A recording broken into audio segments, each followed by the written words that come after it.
Have you ever known the truth but still felt spiritually lost? You read the word. You try to do what's right. Yet something inside you still whispers, "Who am I really?"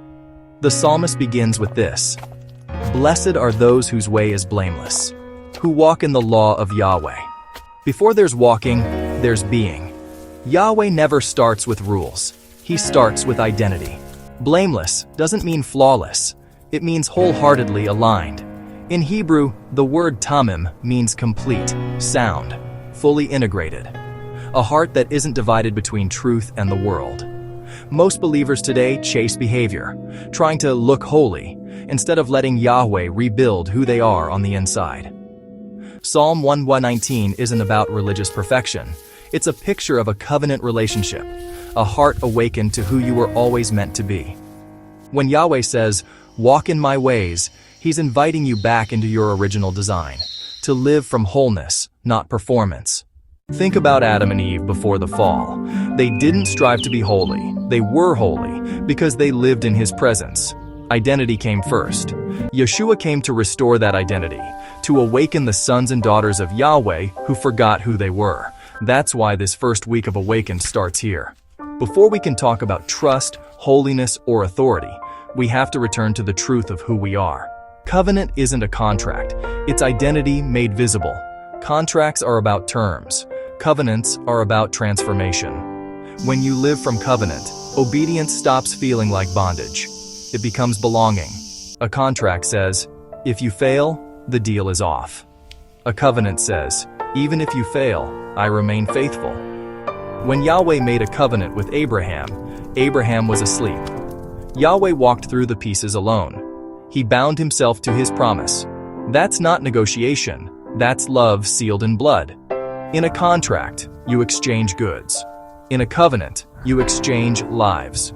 Yeshua didn't sign a document. He shed His blood. He wasn't forming a transaction. He was forming a union. This is why you can't earn a covenant blessing. It's inherited by identity, not achieved by performance. Every command of Yahweh is an invitation to live as His image bearer. Every law, every command, every feast is Yahweh's way of saying, "Live as mine." Obedience isn't a payment, it's a reflection of belonging. You're not just a believer trying to follow rules.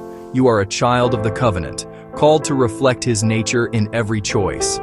When you see covenant through this lens, holiness stops feeling heavy. It becomes the natural overflow of knowing who you are. The Torah becomes the mirror showing you who you already are in Him. That's why David says later, "Your word I have treasured in my heart, that I may not sin against you."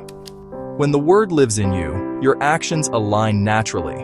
That's what Psalm 119 calls blameless, whole, aligned, undivided. This is where your design begins to form, where identity takes root before action. Once you know who you are in covenant, you no longer strive for approval. You walk from it. This is the design, formation stage of the clarity blueprint, where your design begins to form, and identity takes root before action. You can't walk blameless until you see yourself as Yahweh sees you. And that vision changes everything. If this blessed you, don't stop here. Take the Clarity Blueprint quiz to discover your unique design, or dive deeper in Awakened, returning to the ancient path of bold, set-apart faith, the first 6-week study in the Set Apart Path series, a 4-part discipleship journey. Links in the description. Go now.